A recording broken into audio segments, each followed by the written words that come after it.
Selamat datang di podcast channel Growth Insight bersama dengan saya, Layong Lim.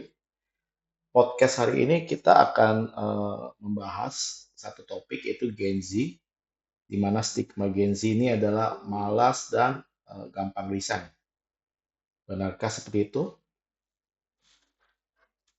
Kita akan bahas lebih dalam ya. Nah, siapa sih itu Gen Z? Nah, sebelum kita bahas lebih jauh nih, kita kenalan dulu siapa sih sebenarnya Gen Z ini? Gen Z ini adalah mereka-mereka yang lahir antara tahun 97 sampai 2012. Sekarang usia mereka mungkin rentangnya sekitar 20 tahunan. Nah, mereka tumbuh tuh di era yang serba digital, udah kenal internet, media sosial, dan juga pada saat mereka lahir itu BlackBerry juga lagi berjaya, Android juga keluar saat itu. Nah, menyebabkan tuh mereka punya ciri khas itu adalah tech savvy. Mereka tuh Gen Z ini tuh lebih cepat mengadopsi teknologi dibanding generasi sebelumnya. Yang kedua, ciri yang kedua adalah mandiri dan juga kritis. Karena terbiasa akses informasi sendiri, mereka tuh lebih suka berpikir kritis gitu. Yang ketiga, mereka peduli keseimbangan hidup. Mereka tuh nggak mau kerja hanya untuk buat slogan misalnya hidup untuk bekerja. Oh, nggak mau tuh mereka. Mereka maunya tuh juga menikmati hidup. Nah, Gen Z ini ciri yang nomor 4 adalah cepat bosan dan juga selalu nuntut ingin lebih. Makanya tuh mereka banyak dianggap stigmanya mereka adalah gampang banget pindah kerja. Nah, pertanyaannya, apakah semua ini berarti mereka malas dan gak loyal? Atau justru sebenarnya ini mereka punya cara kerja yang berbeda? Yuk kita bahas lebih dalam. Nah, di dalam segmen satu ini kita akan ngobrol tentang kenapa sih Gen Z sering dibilang malas dan juga gampang resign. Pernah nggak kita dengar seperti ini? Orang dulu tuh kerjanya loyal, paham banting. Sekarang tuh ya, anak muda baru juga 6 bulan, 3 bulan, udah resign. Diomelin sedikit, langsung burn out, maunya healing. Dikasih kerjaan, overload, harus lembur, langsung burn out. Mau langsung mesti healing, kena mental health. Nah, bener gak sih? Jangan-jangan kita yang salah ngejudge. Nah, sebelum kita ngejudge, kita lihat dulu nih fakta di lapangan. Dari survei Gallup 2023 menunjukkan lebih dari 50% pekerja Gen Z itu nggak puas dengan pekerjaan mereka dalam 2 tahun pertama mereka bekerja. Terus data dari surveinya LinkedIn juga menunjukkan bahwa Gen Z ini memiliki tingkat turnover tertinggi yang gampang resign nih, dibanding generasi sebelumnya. Jadi kalau mau dibilang Gen Z ini gampang pindah kerja, data mendukung. Tapi apakah ini mencerminkan berarti mereka malas? Yes, jangan buru-buru ngecap mereka males loh. Ada 3 alasan utama kenapa Gen Z itu sering banget pindah kerja. Mereka tuh ambisius. Gen Z ini ambisius, pengen karir yang cepat berkembang. Mereka nggak mau stuck di satu posisi terlalu lama. Mereka cepat bosen, kalau lingkungan kerjanya monoton, mereka butuh tantangan. Lingkungannya, kalau bisa mereka, wah lingkungannya terus eh, develop, berkembang terus-menerus. Nah, mereka kalau ngerasa kalau setahun pertama nggak ada progres ya atau satu rentang waktu atau periode tertentu, mereka pasti akan cenderung cari kesempatan yang lain. Yang kedua tuh mereka nggak tahan sama lingkungan kerja yang toksik. Wah, zaman dulu kan terkenal generasi jam sebelum Gen Z itu kerjanya luar biasa, tekanan tinggi juga kuat. Nah kalau Gen Z, prioritas mereka itu bukan kerja, prioritas mereka itu kerja tapi harus seimbang. Mental health itu, mental health-nya mereka itu lebih penting. Mereka vokal banget terhadap budaya kerja yang toksik, overwork, lembur, banyak gitu ya. Terus bos yang otoriter, galak, lingkungan kerja yang bikin stres, banyak banyak drama politik kantor. Kalau lingkungan kerja yang mereka nggak nyaman, mereka pasti akan resign daripada mereka bertahan di tempat yang menurut mereka nggak nyaman. Mereka kerja tuh butuh kenyamanan. Terus bagi mereka yang ketiga itu uang bukan segalanya. Mereka butuhkan adalah fleksibilitas.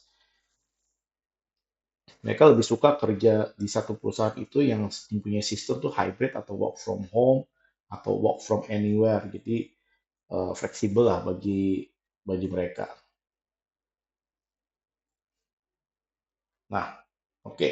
Di segmen nomor 2 ini, apakah ini masalah? Bagaimana perusahaan bisa beradaptasi? Dan juga nanti saya juga akan bahas bagaimana Gen Z harus beradaptasi. Kalau Gen Z lebih cepat pindah kerja, ini dampak buruk bagi perusahaan itu yang pertama turnover tinggi. Turnover tinggi berarti biaya rekrutmennya juga naik. Cost buat perusahaan juga naik. Yang kedua, karena nih Gen Z sering-sering pindah kerja, perusahaan tuh sulit bangun timnya solid. Baru 6 bulan, baru nyaman kerja sama Gen Z, dia resign. Mesti cari orang baru lagi, mesti beradaptasi lagi. Ini salah satu dampak buruk bagi perusahaan. Tapi sisi lain nih Gen Z sebenarnya bawa energi sama inovasi karena mereka tuh karena dari kecil sudah terpapar teknologi, udah tech savvy, mereka tuh membawa sesuatu yang baru. Terus mereka juga karena cenderung kerjanya multitasking, mereka cepat karena uh, mudah mengakses informasi yang uh, melalui teknologi, itu mereka bisa menjadi lebih produktif kalau lingkungan perusahaannya juga mendukung dengan dengan implementasi teknologi di perusahaan yang baik akan membantu Gen Z ini lebih produktif. Nah, gimana nih solusi buat perusahaan beradaptasi dengan Gen Z? Yang pertama, ciptain budaya kerja yang fleksibel dan juga transparan. Gen Z itu suka yang transparan, yang to the point, yang tidak abu-abu, hitam atau putih. Nah, mereka tuh seneng tuh. Terus budaya kerja mereka, lingkungan budaya kerja itu mereka seneng kalau misalnya hybrid working, terus jam kerja yang fleksibel, work from home, work from anywhere. Ini mereka suka lingkungan kerja yang seperti itu. Komunikasi terbuka dan transparan dengan atasan dengan perusahaan itu juga mereka akan membuat mereka merasa dihargai dan juga dilibatkan, merasa terlibat dalam sebuah organisasi. Terus mereka nggak suka di micromanage. Nah, ini nanti kita harus bahas nih, karena kadang kalau nggak di micromanage, Gen Z ini cenderung juga sesuka hati melakukan hal-hal yang menurut mereka benar, tapi belum tentu benar untuk perusahaan. Nah, bagaimana perusahaan beradaptasi? Berikutnya nomor 2 ada berikan jalur pengembangan karir yang jelas. Career roadmap-nya harus jelas. Setelah 1 tahun mereka bisa dapat naik jabatan atau pindah ke posisi yang lebih baik atau naik gaji. Nah, itu harus jelas tuh buat mereka. Career roadmap-nya mesti jelas. Yang kedua, mentorship dan juga coaching, peluang belajar dan juga training berkala. Nah, itu mereka menginginkan hal-hal seperti itu. Jadi perusahaan kalau ingin beradaptasi dengan Gen Z, kalau menyediakan hal-hal ini, kemungkinan Gen Z ini akan nyaman di lingkungan perusahaan. Berikutnya, nah, nomor 3, fasilitasi kesejahteraan karyawan dan juga work-life balance. Pastikan tuh, kalau sekarang teman-teman kalau dengar nih di beberapa perusahaan nih sudah ada psikolog internal perusahaan. Itu kenapa? Karena Gen Z ini gampang burn out. Mereka tuh pengen Begitu mereka burn out, mereka tuh pengen consult ke psikolog. Nah ini kalau perusahaannya mampu sediakan psikolog internal. Terus benefit tambahan, nah, perlu juga diberikan insurance yang baik, cuti, yang tadi remote working kalau misalnya terkadang butuh untuk work from home atau work from anywhere, mereka membutuhkan hal-hal seperti itu. Terus lingkungan kerja yang inklusif, suportif, tidak banyak drama politik kantor. Nah ini mereka menginginkan lingkungan kerja yang seperti itu. Nah perusahaan bisa beradaptasi dari sisi tersebut. Terus bangun juga budaya inovasi dan kreativitas karena mereka Gen Z ini senang dilibatkan. Jadi mereka senang diberi ruang untuk mengembangkan ide dan inovasi karena ya mereka mudah ya mendapatkan informasi dengan cepat, menyerapnya dan dari informasi ini mereka bisa olah menjadi satu ide atau satu inovasi yang baru yang mereka bisa bawa ke perusahaan. Terus terapkan feedback juga dua arah, jadi mereka bisa masuk aplikasi masukkan ke perusahaan dan juga eh, perusahaan juga bisa memberikan masukan ke Gen Z. Jadi Gen Z juga nggak boleh egois pada saat mereka menuntut bisa memberikan masukan dan didengar oleh perusahaan, mereka juga harus siap dikasih masukan juga oleh perusahaan. Yang kelima, gunakan teknologi yang modern dan efisien karena Gen Z eh, karena mereka hidup di era teknologi, perusahaan juga harus mengadopsi tools-tools digital yang efisien. Jadi yang bisa mengakomodir kerja mereka dari hybrid atau work from home atau work from anywhere. Contohnya nih misalnya project management tools pakai Trello atau pakai Zoom pada saat meeting. Terus mereka nggak mau tuh kerja yang terlalu rumit atau kaku. Mereka maunya semuanya cepat, terus efisien. Nah itu mereka tuh. Nah, jadi perusahaan bisa beradaptasi dengan menggunakan teknologi yang modern dan juga efisien. Nah, yang keenam tuh perusahaan juga bisa untuk beradaptasi dengan Gen Z itu bangun dari sisi brandingnya employer, brandingnya si perusahaan. Kenapa? Karena ternyata menurut penelitian Gen Z ini tuh senang kalau kerja di satu perusahaan yang budaya kerjanya menarik dan meaningful. Jadi nggak hanya gaji tinggi ya mereka dapatkan, tapi mereka tuh bangga kalau bisa kerja di satu perusahaan yang wow, budaya kerjanya baik, meaningful, terus perusahaannya peduli terhadap lingkungan dan sosial, terus perusahaan juga yang punya komunikasi itu via sosial media, website. Nah, mereka apalagi kalau sekarang perusahaan punya IG, punya TikTok, wah akan lebih mudah sekali masuk ke generasi Gen Z ini. Beradaptasi dengan generasi Gen Z ini akan mudah sekali. Nah, berikutnya nih tips buat Gen Z. Tadi kan dari sisi perusahaan untuk beradaptasi. Nggak bisa tuh egois, cuman perusahaan yang harus adaptasi. Gen Z juga harus beradaptasi. Nah, yang pertama itu buat teman-teman Gen Z ini harus paham dulu yang kamu inginkan dari karir itu apa. Nah, sebelum kalian berpikir untuk resign, coba tanya deh ke diri sendiri. Apa sih sebenarnya yang bikin aku nggak betah, yang saya nggak betah? Karena gaji kecil, atasannya otoriter, kurang tantangan, budaya kerja yang toksik tadi, nah, terus mental health-nya kena. Nah, itu kalian perlu tahu dulu apa yang sebenarnya bikin kalian nggak betah tuh apa. Terus ya yang berikutnya tuh tujuan karir kalian jangka panjang tuh apa gitu loh. Jangan sampai kalian pindah-pindah tujuan jangka panjang kalian nggak tercapai. Untuk misalnya tujuan jangka panjangnya saya menjadi direktur, tapi pindah-pindah levelnya staff terus. Nah, kapan mau jadi direkturnya gitu kan? Nah itu kalian harus pikirkan tuh.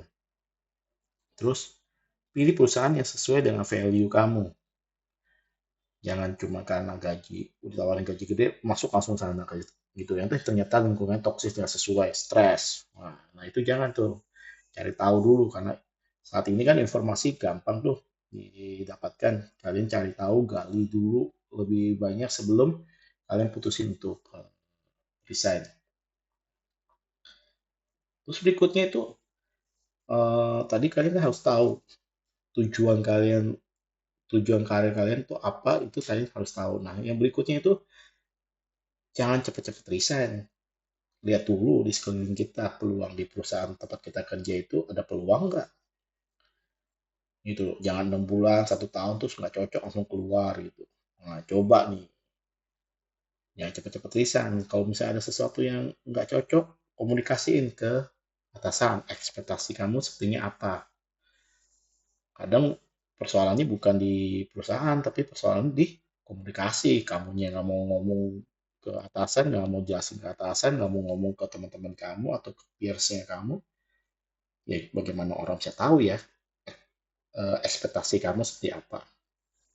Terus lihat, kalau kamu ingin belajar sesuatu yang baru terus kamu rasa kamu mampu, kamu eh, ngomong ke perusahaan gitu. Terus misalnya kamu orang marketing tapi kamu jago desain nih, terus orang desain lagi ada kesulitan, nah kamu tawarin bantuan ke tim desain untuk ke tim desain untuk eh, kamu bantu karena kamu bisa desain. Nah, siapa tahu kamu bisa menjadi bagian dari project yang sedang berjalan gitu. Nah, kalau kamu tetap ingin pindah, jangan pernah resign tanpa belum mendapatkan pekerjaan baru. Jangan, karena lebih baik capek bekerja daripada capek mencari pekerjaan ya, teman-teman ya.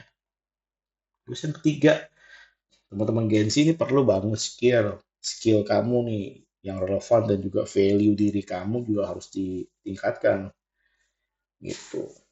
Nah, kadang Gen Z ini merasa, aduh, kok saya nggak berkembang ya? Padahal mungkin diri kalian yang malas gitu. Nah, kalian harus tingkatin skill, pelajari skill yang berhubungan sama di industrinya kamu. Misalnya kamu ada di tim desain, kamu belajar nih yang lain, mungkin digital marketingnya dipelajari, SEO-nya dipelajari, data analytical-nya dipelajari.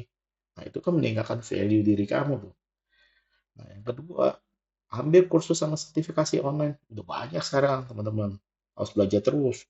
Dengan dunia yang serba cepat, perubahan teknologi yang cepat ini, nah bisa kita leye-leye terus kita nggak belajar. Dan saat ini nggak ada alasan belajar itu mahal.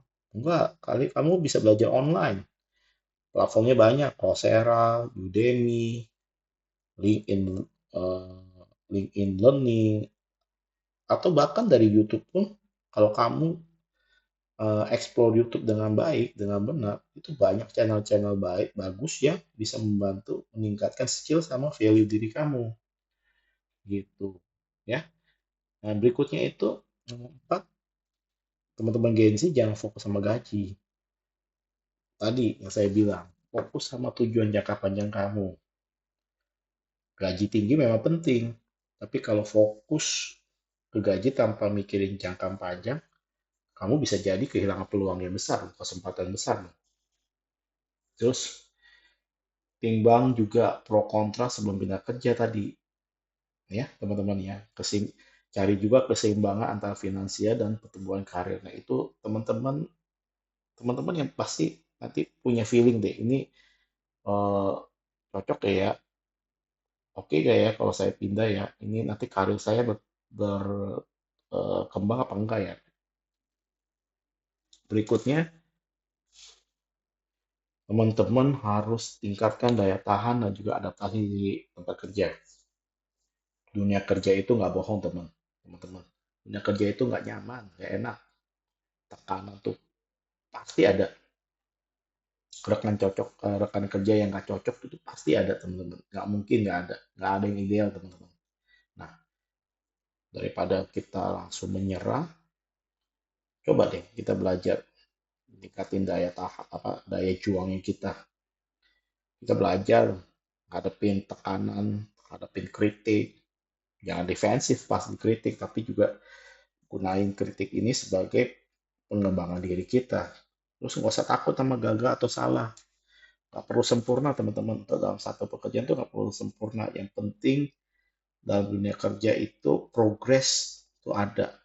Gitu. Dan kita selalu berkembang, selalu eh, apa namanya memperbaiki.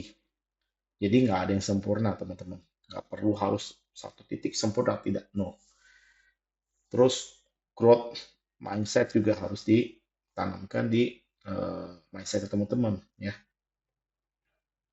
Nah, yang terakhir persiapkan diri kita untuk menjadi pemimpin di masa depan. Nah, kalau kita kerja, nggak ada ya orang kerja maunya 20 tahun maunya jadi staff, 20 tahun maunya di kontrak, enggak. Nah, pasti maunya jadi manager, jadi GM, jadi director. Nah, ini teman-teman harus bangun nih asa kemampuan kepemimpinan tuh sejak sejak awal. Lalu tingkatin skill komunikasi dan pengalaman dalam mengambil keputusan. Timbang tuh resiko-resiko dalam satu masalah, kita harus belajar teman-teman mengambil keputusan yang baik. Terus kita harus punya mentalitas tuh bertanggung jawab, jangan hanya bisa egois nuntut. Wah, perusahaan harus berubah. Enggak, kita juga harus berkontribusi ciptain lingkungan kerja yang lebih baik. Kita harus punya mentalitas untuk berani ambil tanggung jawab. Ya, teman-teman ya. Oke. Nah, kita masuk ke segmen 3 nih. Tadi kan kita udah panjang lebar kita di segmen 1-2 kita bahas. Nah, Gen Z ini benar-benar bisa jadi pemimpin yang baik di masa depan apa enggak sih gitu kan? Tanyaannya di segmen 3 kita akan bahas nih lebih detail. Nah, stereotip Gen Z yang gampang pindah kerja dan malas. Ada satu question mark besar nih, pertanyaan besar teman-teman. Gen Z ini bisa jadi pemimpin yang baik kayak sih di masa depan? Nah, sebelum kita jawab ya teman-teman ya, kita harus kenalin dulu nih karakternya si Gen Z, kelebihan kekurangannya dalam leadership. Kita bahas dari kelebihannya dulu ya teman-teman ya. Kelebihan Gen Z dalam leadership ini pertama, mereka tuh adaptif dan juga cepat belajar. Mereka tuh tumbuh di era digital yang berubah cepat. Jadi mereka sudah terbiasa menghadapi perubahan dan mencari solusi dengan cepat. Gitu. Jadi lalu tuh mereka karena mempunyai akses ke banyak informasi, bisa belajar berbagai skill itu tanpa tergantung sistem pendidikan formal loh. Mereka bisa belajar dengan cepat, dengan mudah, yang tadi saya bilang. Bisa via online, Coursera, Udemy, even mungkin kita Harvard Business School pun kita bisa belajar online. Sekarang sudah banyak teman-teman. Yang kedua, mereka ini mempunyai kelebihan tuh inovatif sama berani ngambil resiko. Gen Z tuh nggak takut nyoba hal baru. Makanya mereka berani loncat-loncat tuh. Mereka berani coba hal-hal baru. Mereka nggak takut gitu loh. Karena terpapar banyak informasi dari luar yang gitu cepat ya teman-teman ya.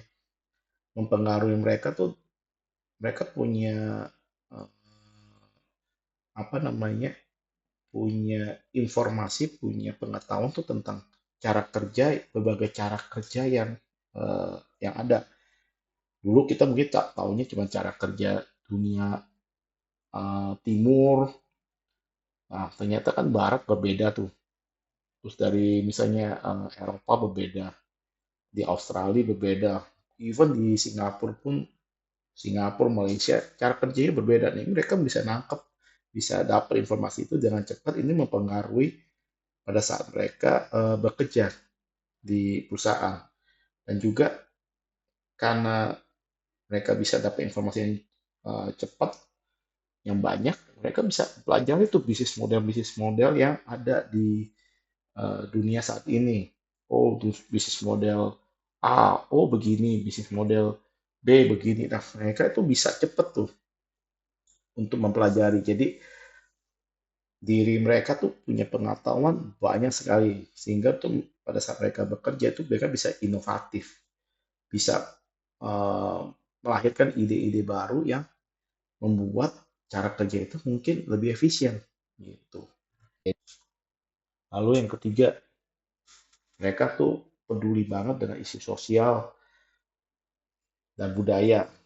Nah ini eh, beda ya dengan generasi sebelumnya. Gen Z ini lebih peduli sama nilai sosial seperti keberlanjutan, green, hijau, kesejahteraan karyawan, work-life balance, terus lingkungan kerja yang nggak toksik. Itu mereka tuh eh, lebih peduli. Generasi Gen Z itu lebih peduli. Terus mereka juga karena terbiasa kerja dengan perubahan cepat ya mereka jadi bisa multitasking dan juga digital savvy. Mereka tuh terbiasa mengolah informasi itu sekaligus dan kerjanya itu lebih efisien dengan teknologi. Mereka sudah terbuka sama otomasi dan juga apalagi saat ini teman-teman ya udah ada AI ya cuman kasih keyword terus tiba-tiba udah jadi ya semuanya gitu dan mereka bisa absorb informasi dari AI tersebut mereka bisa kelola dan menghasilkan sesuatu yang baru. Nah, itu tadi kelebihan dari Gen Z. Nah, sekarang kita akan bahas dari kekurangan Gen Z nih. Kekurangan Gen Z nomor satu itu adalah rentan terhadap stres sama mudah burn out. Gen Z ini kalau kasih tekanan nih, wah mereka tuh akan stres. Mereka akan mudah burn out. Terus apalagi kan mereka mudah sekali ya terpapar dengan sosial media ya, di mana sosial media kan menampilkan wah yang baik-baik nih, sukses, selalu sukses, temennya produktif, terus temennya ini, temennya punya ini, punya mobil ini, punya rumah gitu kan. Jadi ekspektasi mereka tuh tinggi, jadi mudah membuat mereka itu lelah sama kehilangan motivasi. Nah ini Gen Z perlu belajar manajemen stres sama keseimbangan hidup nih, keseimbangan kerja untuk jangka panjang. Perlu juga bangun mental yang tahan banting. Nggak perlu perfeksionis yang tadi ya saya bilang nggak perlu perfeksionis, nggak perlu sempurna, tapi eh, berkelanjutan dalam setiap prosesnya. Gitu. Nah, karena Gen Z ini masih rentang umurnya 20-an, masih banyak Gen Z yang kekurangan itu kurang pengalaman dalam mengelola tim. Karena sering pindah kerja, mereka nggak punya pengalaman banyak untuk kelola manajemen tim dan leadershipnya. Makanya teman-teman Gen Z ini harus pada saat eh, mempertimbangkan untuk resign ini harus benar-benar mempertimbangkan karena jangan sampai baru 6 bulan 1 tahun udah pindah itu kalian nggak dapat apa-apa nantinya. Nah yang berikutnya Gen Z itu kekurangan itu nggak sabaran sama pengen instan semuanya mau instan. Dimengerti sih mereka karena tumbuh di era yang serba cepat, mau ini cepet, mau makan juga tinggal pesen, mau belajar buka buka YouTube atau Udemy, Coursera, tuh mereka serba cepat lah, gampang, mudah dapetinnya. Nah, ini ke bawah di dunia kerja kadang pengennya hasil instan, pengen cepet-cepet, mau naik di promosi atau apa gitu. Tapi mereka nggak paham bahwa sebenarnya kesuksesan itu butuh waktu sama proses. Karena satu perusahaan itu nggak mudah ngasih kita-kita itu untuk dipromosi. Kita perlu membuktikan diri kita, value kita itu memang baik dan dibutuhkan oleh perusahaan untuk dipromosi, ya teman-teman ya. Jadi harus dipahami bahwa karir itu perkembangannya itu bukan bukan lari cepat sprint, enggak, itu maraton. Butuh proses teman-teman, pelan proses gitu. Terus fokusnya tuh sama goals jangka panjang, tujuan kamu jangka panjangnya. Jangan fokus pada hal-hal yang kecil. Kamu fokus sama jangka panjang dulu, dipecahkan ke target-target yang kecil. Nah, target eksekusi target-target kecil ini untuk mencapai goal jangka panjangnya kalian. Nah, berikutnya, kekurangan mereka karena mereka ini masih muda, terus sering pindah, mereka tuh kesulitan membangun otoritas sama rasa hormat, rasa respect dari timnya. Nah, Gen Z ini mengalami kesulitan membangun kredibilitas sama otoritas di depan generasi yang lintas generasi ini bisa bisa jadi dia memimpin orang yang lebih tua dari mereka.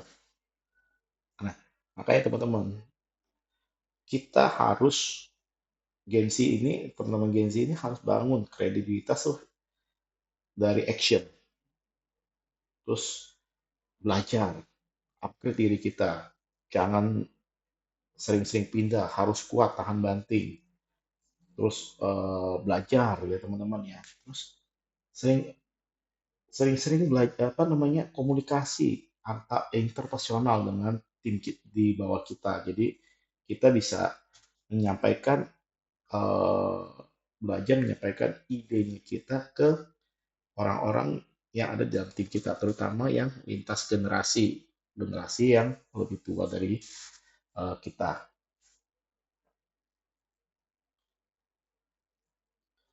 Nah, balik dari pertanyaan yang kita di awal, apakah Gen Z bisa menjadi pemimpin yang baik? Jawabannya bisa, teman-teman. Gen Z itu punya potensi untuk menjadi pemimpin yang inovatif, adaptif, dan juga digital savvy. Tapi mereka harus mengatasi nih tantangan dari sisi mereka. Contohnya tadi kurang pengalaman, rentan burnout, terus karena sering pindah-pindah, kesulitan membangun kredibilitas sama otoritas diri. Terus yang tadi kita harus bangun mental tahan banting, mental kerja keras, kerja pintar. Kita harus belajar leadership dari sejak awal, sejak kita masuk kerja. Terus kita harus paham juga bahwa kesuksesan itu butuh proses, bukan instan. Nah, kalau ini semuanya Gen Z ini, teman-teman Gen Z ini bisa belajar, bisa mengabsorb, yakin deh teman-teman, kalian akan menjadi generasi pemimpin yang membawa perubahan besar di masa depan. Jadi, Gen Z bukan hanya generasi yang gampang pindah kerja, mereka juga bisa jadi generasi pemimpin yang membawa perubahan positif ya teman-teman. Asal, ada asalnya nih, mesti digarisbawahi. Harus mau belajar, adaptasi, dan hadapi tantangan dengan mental yang kuat.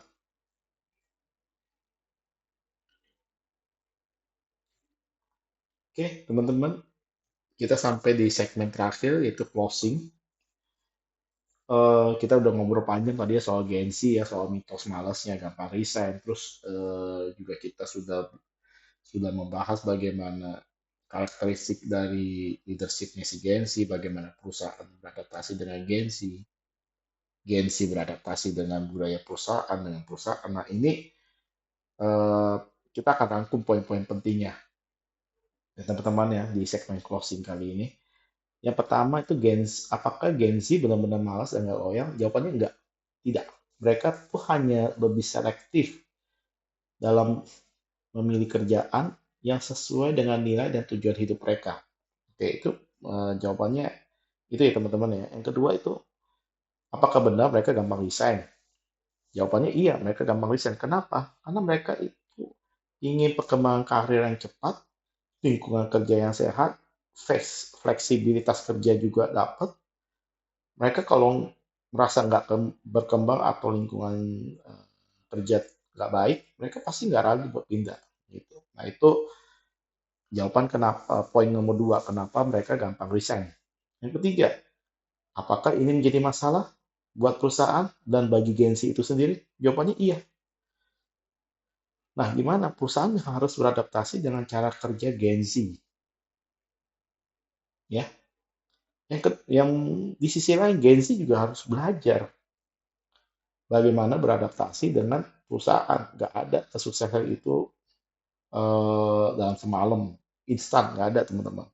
Kalian harus belajar yang namanya loyalitas, kesabaran, terus membangun pengalaman jangka panjang teman-teman. Nggak bisa kalian 6 bulan pindah kerja, 6 bulan pindah kerja, 3 bulan pindah kerja, terus tiba-tiba kalian menginginkan tuh mimpin tim langsung. Umur 25 mimpin tim. Wah, nah itu nggak bisa seperti itu teman-teman. Kalian harus belajar loyalitas, kesabaran, sama membangun pengalaman jangka panjang. Temukan dulu goalnya, goalnya kalian apa? Apa yang ingin kalian capai di karir kalian? Yang keempat, teman-teman, apakah Gen Z bisa jadi pemimpin masa depan yang baik? Jawabannya yes. Teman-teman Gen Z ini adaptasi sama teknologi itu paling cepat. Peduli sama isu-isu sosial, kesejahteraan karyawan, gitu loh. Inklusif, itu mereka sangat concern.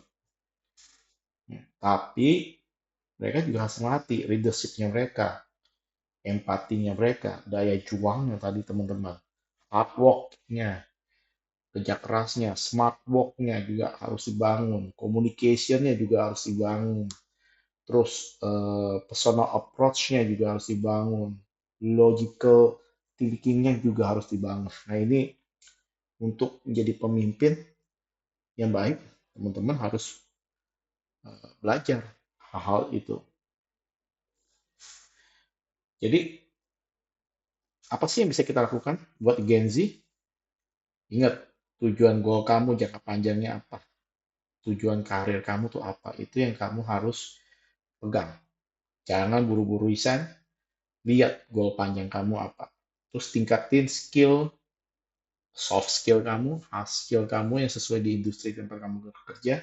Supaya apa? Supaya kalian bisa siap jadi pemimpin di masa depan. Nah, kalau untuk perusahaan bagaimana? Gen Z ini udah nggak bisa dihindari, teman-teman. Bagi teman-teman pebisnis, pengusaha, Gen Z ini nggak bisa dihindari. Karena Gen Z ini adalah generasi yang akan jadi pemimpin di masa depan. Sudah pasti. Generasi sebelumnya sudah pasti akan pensiun, Gen Z yang akan take lead nantinya. Nah, perusahaan harus beradaptasi. Ciptakan budaya kerja, lingkungan kerja yang sesuai dengan gayanya Gen Z. Terus kasih ruang buat teman-teman, kasih ruang untuk inovasi, pengembangan karyawan baru, training segala macam. Nah, itu teman-teman pengusaha, pebisnis harus mulai beradaptasi. Perusahaan tuh harus beradaptasi karena mau tidak mau Gen Z ini di masa depan akan menjadi pemimpin di perusahaan kita. Oke, kita sudah sampai di ujung podcast kita kali ini. Terima kasih sudah mendengarkan channel Growth Insight bersama dengan saya Layong Lim. Terima kasih dan see you next in the next podcast. Bye bye.